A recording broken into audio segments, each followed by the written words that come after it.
Le pays le plus pêcheur en 2025. La vie réelle au Qatar. Des faits stupéfiants sur le Qatar. Documentaire de voyage. Numéro 1. La plus petite nation du Moyen-Orient. Le Qatar est un petit pays situé au Moyen-Orient, sur la péninsule arabique, avec une superficie d'environ 11 500 km², ce qui équivaut à peu près à l'État du Connecticut aux États-Unis. Il possède la frontière terrestre la plus courte de toute la région, partageant exactement 87 km avec un seul pays, l'Arabie Saoudite. Fait intéressant, le nom du Qatar est l'un des rares noms de pays au monde qui n'a jamais changé depuis les temps anciens. En termes de terrain, le Qatar est l'un des pays les plus plats de la Terre, avec une altitude moyenne d'environ 28 mètres au-dessus du niveau de la mer. Son point culminant, Khorein Abu al-Bal, se trouve à seulement 103 mètres, ce qui en fait, ironiquement, le point le plus bas parmi les points les plus élevés de tout le Moyen-Orient. Pour mettre cela en perspective, la colline la plus haute du Qatar est plus de 8 fois plus basse que le plus haut bâtiment du monde, le Burj Khalifa à Dubaï. C'est aussi le seul pays du Moyen-Orient sans forêt naturelle, car son territoire entier est désertique avec des dunes de sable. En raison de son emplacement désertique, le climat ici est extrêmement chaud et sec. L'été dure de mai à octobre, avec des températures atteignant jusqu'à 45 degrés Celsius, tandis que l'hiver, de novembre à avril, est plus agréable, avec une température moyenne d'environ 25 degrés Celsius. En moyenne, il n'y a que 7 à 8 jours de pluie par an, et l'humidité reste constamment faible, rendant le Qatar presque toujours sec tout au long de l'année.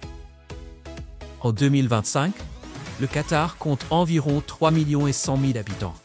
Cependant, les citoyens qataris sont une minorité, représentant seulement environ 12% de la population totale. Le reste sont des travailleurs migrants venus de divers pays. Il est à noter que la majorité de ces travailleurs migrants sont des hommes, ce qui entraîne un déséquilibre majeur entre les sexes. Les femmes représentant seulement environ 25% de la population. Un autre point intéressant concerne le drapeau national. Initialement, le drapeau du Qatar était rouge, semblable à celui de son pays voisin, Bahreïn. Cependant, sous l'intense soleil du désert, la couleur rouge s'est progressivement assombrie en un bordeaux profond, qui fut ensuite adopté comme couleur officielle.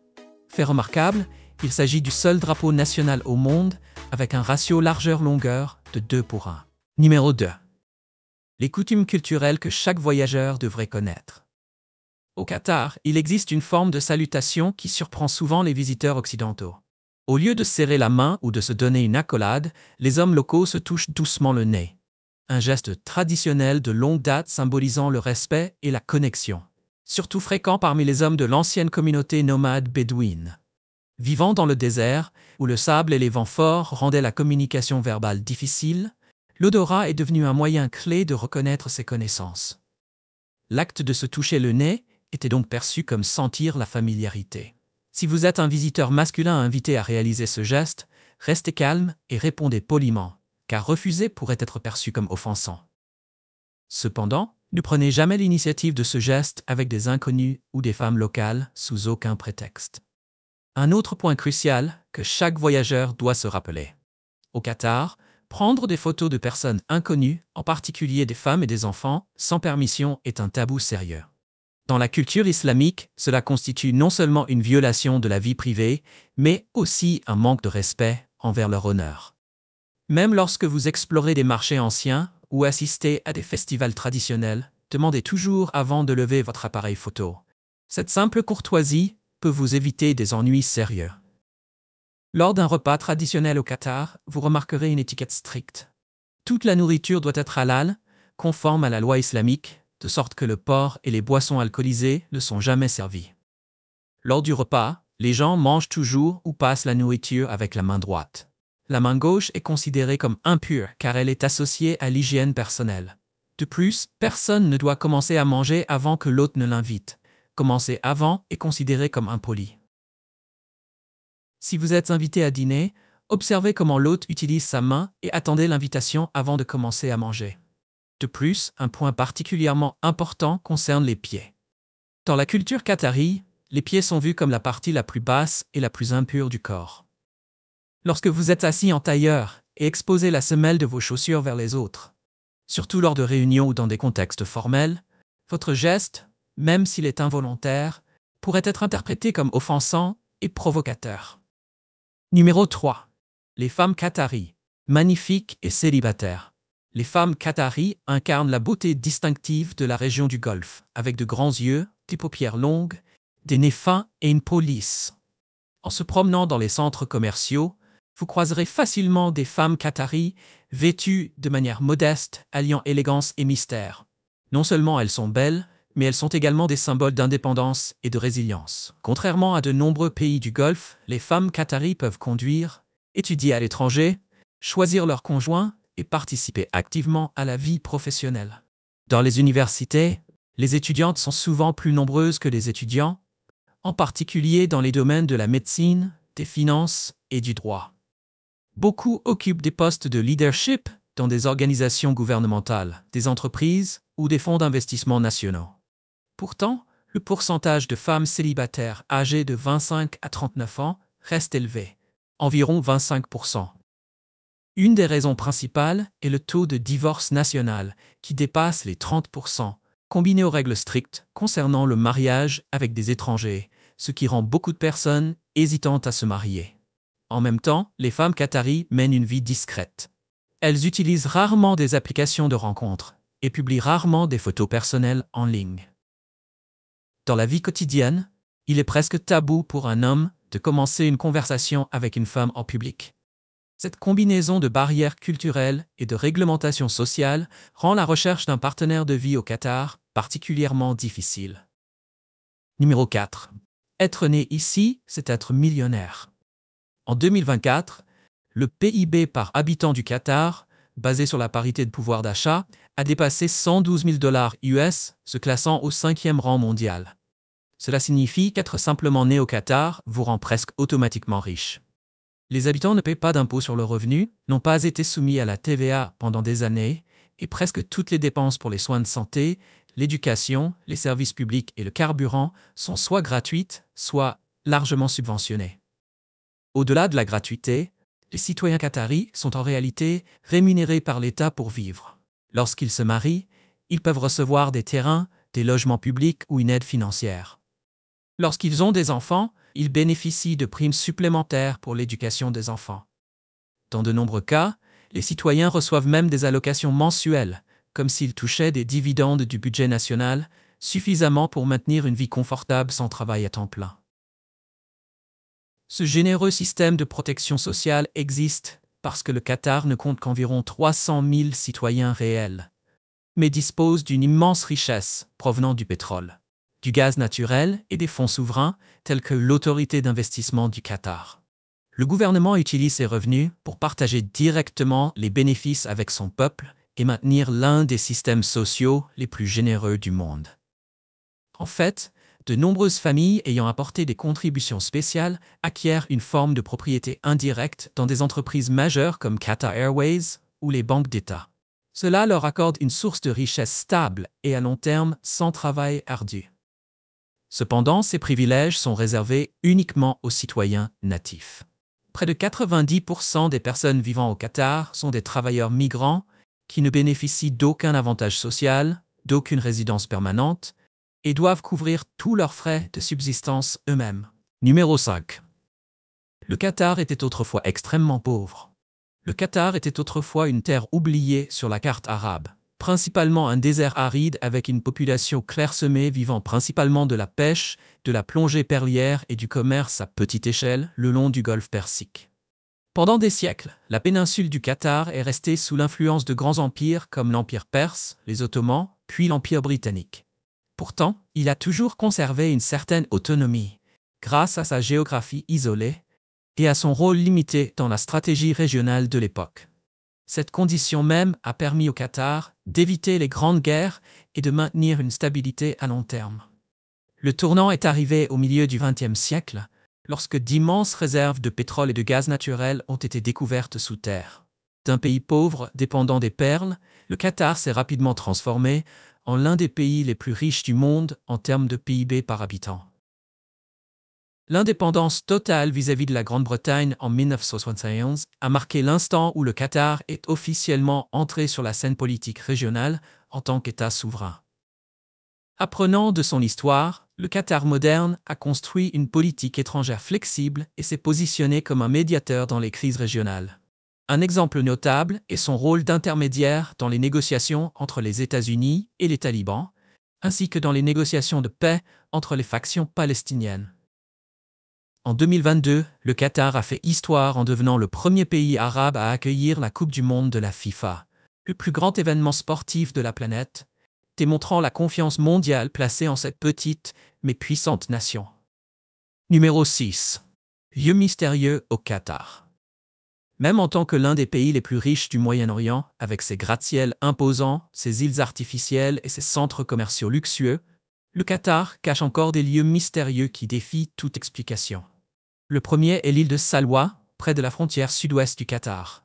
C'est essentiellement une bande de terre stérile sans habitants ni structure visible.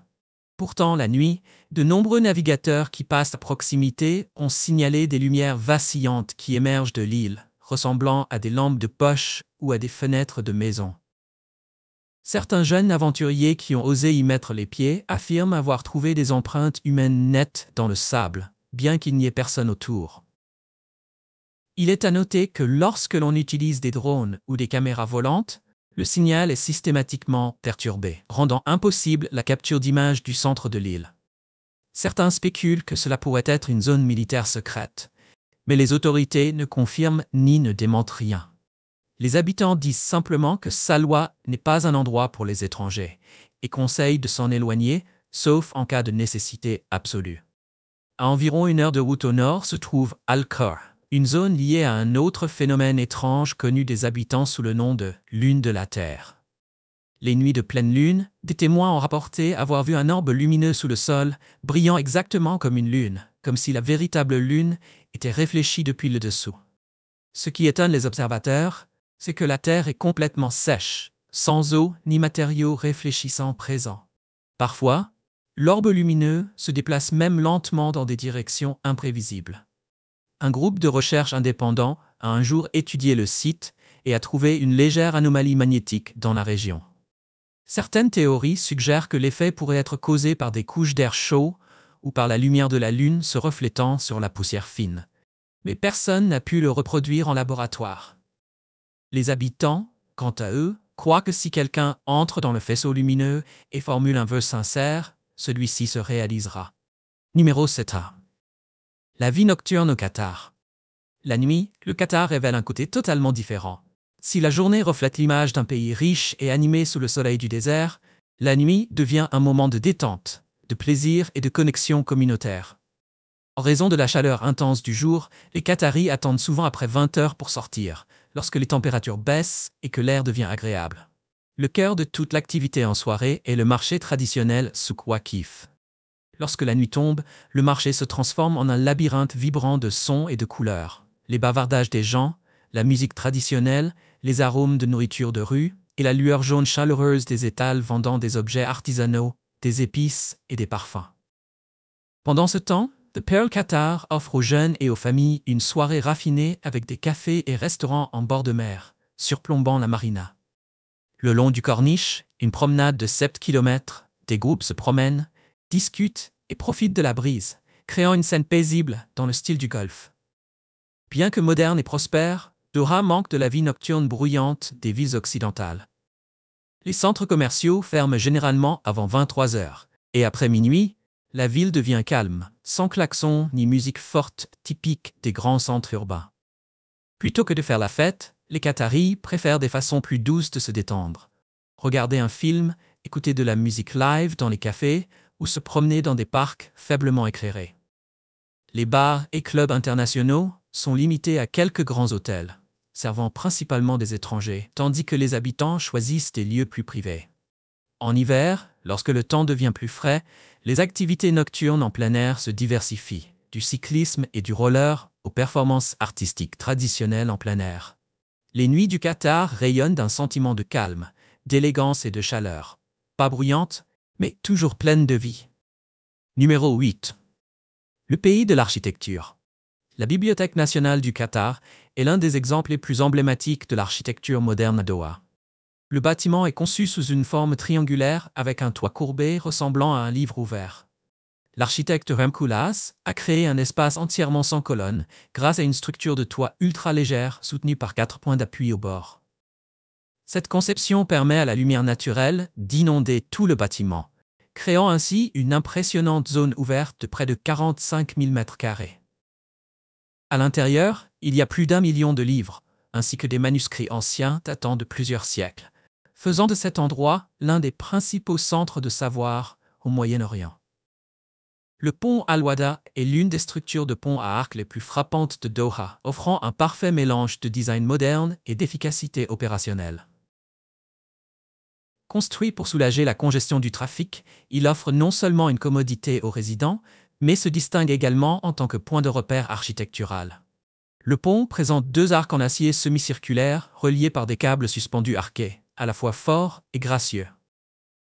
Une caractéristique distinctive est la conception asymétrique des câbles inclinés, créant une illusion visuelle semblable à un ruban flottant à travers la ville.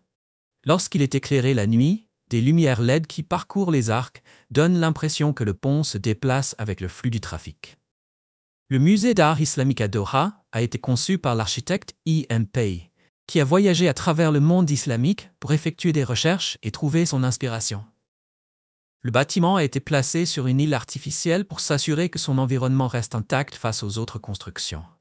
La conception consiste en des cubes et des prismes empilés, directement inspirés de la tour lumineuse de la mosquée Ibn Tulun au Caire. La lumière naturelle est canalisée à travers des ouvertures étroites dans le dôme, éclairant chaque étage de manière délibérée, créant des points visuels avec une profonde résonance spirituelle. L'intérieur est fini avec du calcaire français, du marbre italien et du bois de chêne, reflétant l'art islamique dans chaque détail. Numéro 9. Attraction touristique au Qatar. S'il y a un endroit où l'on peut véritablement découvrir l'âme culturelle du Qatar, c'est bien le village de Qattara. Il s'agit du plus grand centre culturel du pays et de l'une de ses destinations touristiques les plus populaires. Le site abrite l'amphithéâtre de Qattara, dont la conception mêle l'architecture grecque classique aux éléments islamiques. Le village comprend une scène de théâtre, une salle de concert, des salles d'exposition, un opéra et un lieu pour l'orchestre philharmonique du Qatar. Il abrite également la mosquée de Qattara, parmi les plus belles du Qatar, qui présente un art du mosaïque exquis, de la calligraphie et des détails décoratifs faits à la main. Au sein du village se trouve un jardin s'étendant sur plus de 32 000 m², abritant des plantes du monde entier et formant un espace paisible et écologique. À quelques minutes de Qattara se trouve la corniche de Doha, une route côtière en forme de croissant s'étendant sur 7 km le long du golfe Persique. Les habitants et les visiteurs viennent ici pour se promener, pique-niquer, faire de l'exercice ou simplement regarder le coucher du soleil face à l'horizon moderne de Doha. Lors d'occasions spéciales comme la fête nationale ou la journée des sports, tout le trajet s'illumine, devenant un point culminant visuel de la ville. Le long de cette route se trouve le parc d'Al-Dafna, le monument de la perle symbolisant l'industrie traditionnelle de la perle du Qatar, le musée d'art islamique affichant des artefacts anciens précieux, et le musée national du Qatar, dont l'architecture s'inspire de la rose des sables. Tous ces monuments sont ouverts au public et gratuits. Pour ceux qui souhaitent plonger dans l'esprit d'un marché traditionnel, le Souk Waqif est l'arrêt parfait. Il s'agit du bazar historique le plus célèbre de Doha, avec des ruelles labyrinthiques s'étendant dans toutes les directions, où les visiteurs peuvent trouver des épices, des objets artisanaux et des bijoux de luxe. Au-delà du shopping, le marché comprend le centre d'art Souk Waqif, des espaces pour les faucons, les chevaux et les chameaux, ainsi que des spectacles de rue pendant les festivals de l'Aïd. L'atmosphère vivante, le parfum des herbes dans l'air et les riches expériences culturelles font du Souk Waqif une destination prisée en plein cœur de la capitale du Qatar. Numéro 10. Doha, le cœur du Qatar. Doha, la capitale du Qatar, sert de principal pôle de développement du pays et abrite plus de 80% de la population. Soutenu par d'énormes revenus pétroliers et gaziers, le gouvernement qatari a investi massivement pour transformer Doha en une ville mondiale, en tête du Moyen-Orient en matière de modernisation et de qualité de vie. La ville a été fondée en 1820 et est devenue la capitale officielle en 1971. Depuis lors, une vague de construction sans précédent a redessiné son paysage. Des quartiers entiers ont été supprimés pour faire place à une métropole moderne.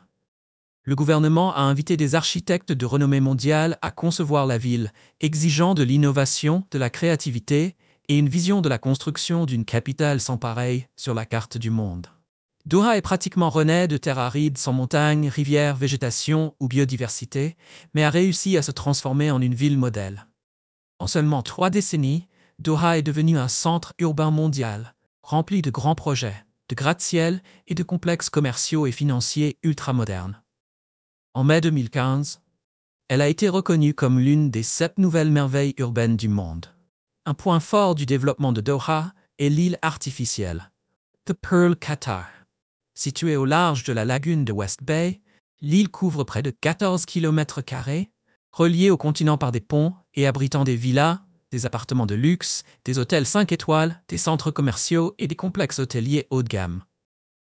Le projet a commencé en 2004 avec un budget estimé à 2,5 milliards de dollars américains, mais le coût final à son achèvement a atteint près de 15 milliards de dollars américains. The Pearl n'est pas seulement une résidence de rêve pour les ultra-riches du Qatar, mais elle attire également l'élite mondiale, des entrepreneurs, des politiciens et des célébrités internationales, pour vivre et investir dans ce symbole éclatant du Doha moderne. Numéro 11. L'un des pays les plus politiquement stables du monde. Le Qatar est un exemple parfait de monarchie absolue moderne, où tout le pouvoir politique est concentré entre les mains de l'émir, qui est à la fois chef de l'État et commandant en chef des forces armées. Le pays maintient également le Conseil de la Choura, un organe consultatif composé de 45 membres, 30 élus par vote public et 15 nommés par l'émir. Bien que ses pouvoirs soient limités, la première élection en 2021 a été considérée comme un jalon important dans le processus de démocratisation contrôlée d'un pays du Golfe.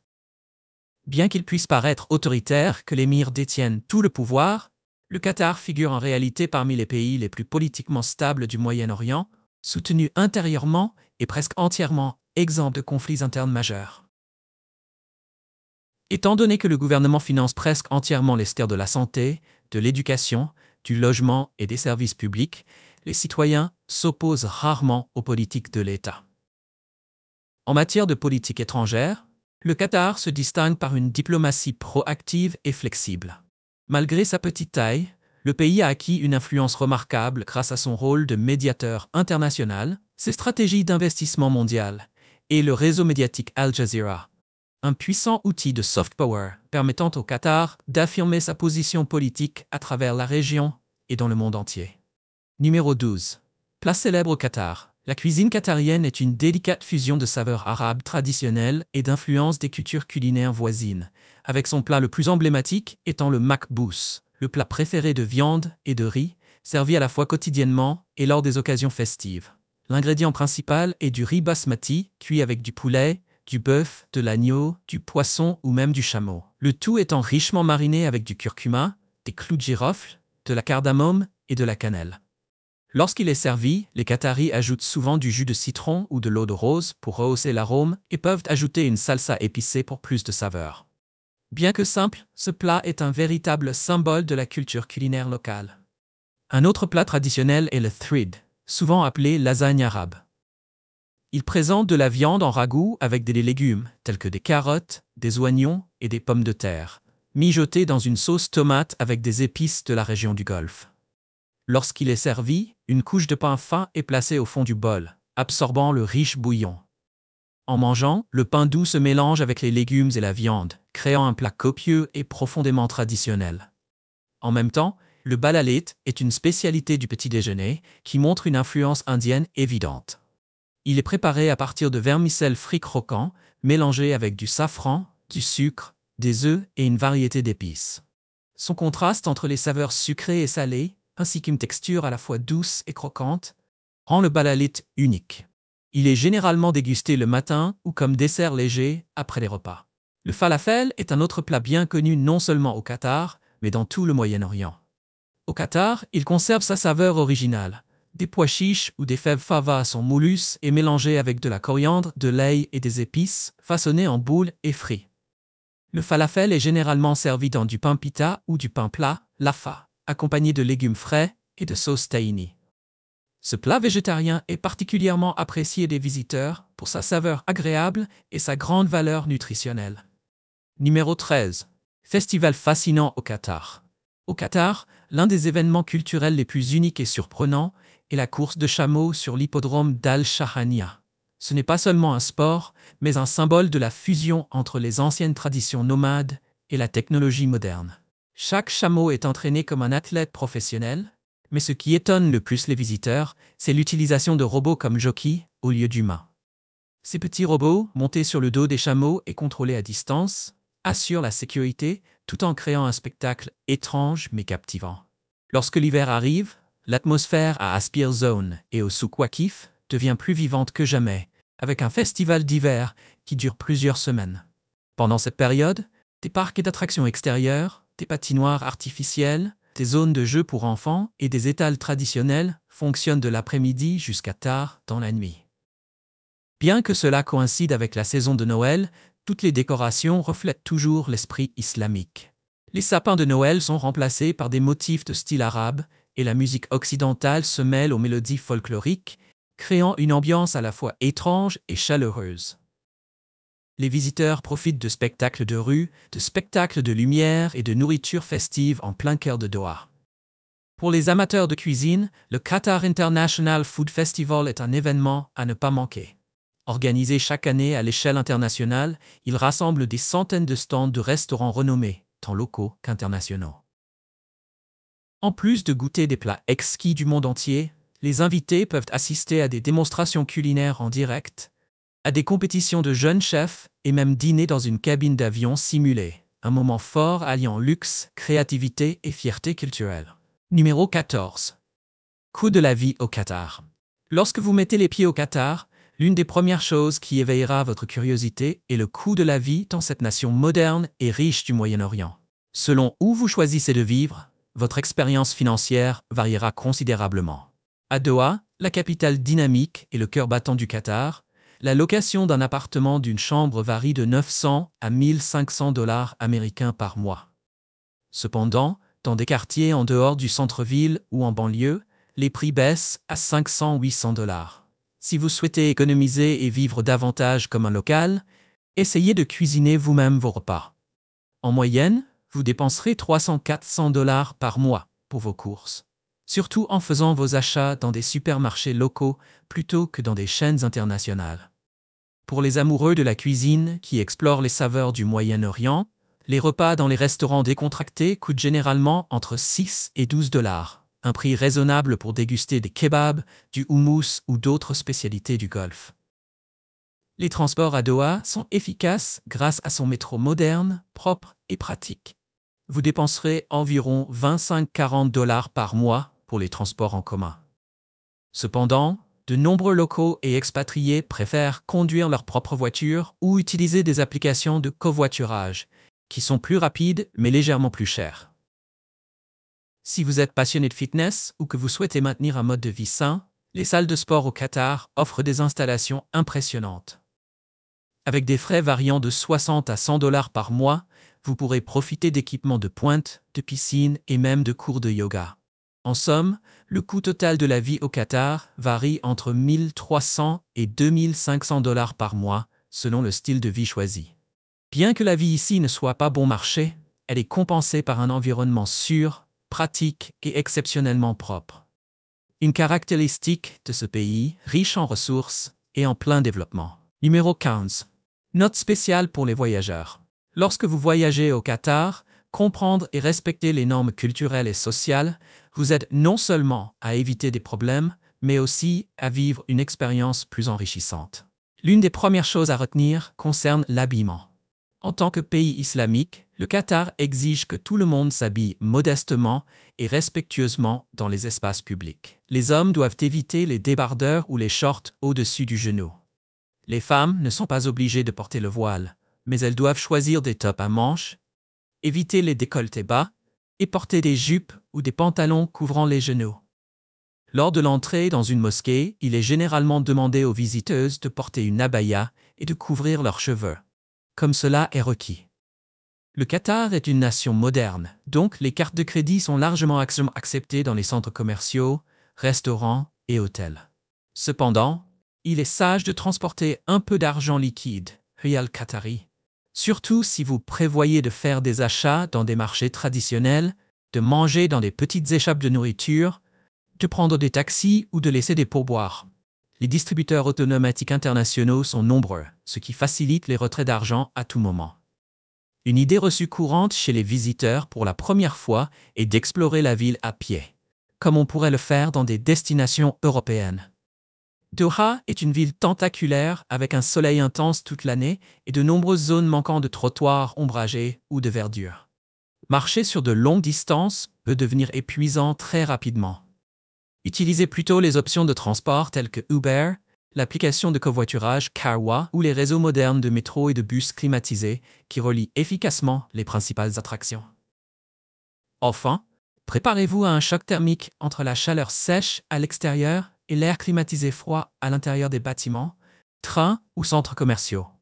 De nombreux visiteurs non habitués à ce changement brusque peuvent souffrir de rhume ou de maux de gorge.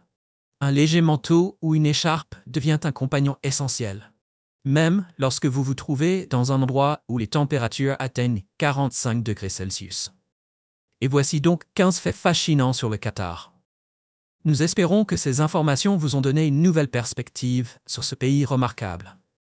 J'espère que tu as aimé la vidéo d'aujourd'hui. Si c'est le cas, n'oublie pas de cliquer sur le bouton j'aime et de t'abonner à la chaîne pour ne pas manquer les prochaines vidéos passionnantes. Ton soutien nous aide à continuer à créer du contenu encore meilleur. Assure-toi de regarder la prochaine vidéo qui apparaît à l'écran. Je suis sûr que tu vas l'adorer. N'oublie pas de laisser un commentaire sur le pays que tu aimerais que nous explorions prochainement. Merci beaucoup d'avoir regardé et à très bientôt dans la prochaine vidéo.